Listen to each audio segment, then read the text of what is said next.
The subject of this video is the SharePoint term store.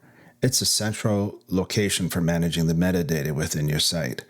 So for example, when you create columns across many sites, you can use the term store for the properties and settings as opposed to entering them manually for each and every site and list and library.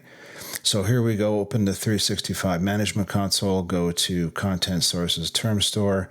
You can see I've created a cycling term store, and I'm just going to add handlebars to the parts term set. So you can expand. If you click over to the right, you can see the ellipses for adding and deleting and changing terms. Now let's go to a site. I'm going to go to my favorite site, and I'm going to select a file. And then I'm going to go add column.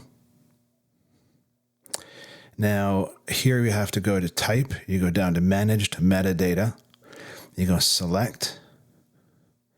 Now you got to look for the parts under cycling. And there we go. Just select parts. And you can see all the metadata. You're going to see the power of this in a minute. Great. So just enter a name, call it parts. And then I'll just click save.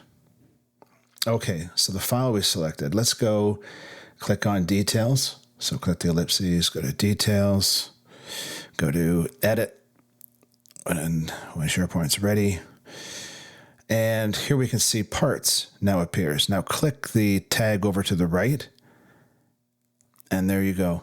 All the different metadata is under parts. So you could see that, instead of creating an entry in every single list and library for a column called parts, you manage it centrally, and it's a lot less of a headache to manage and update.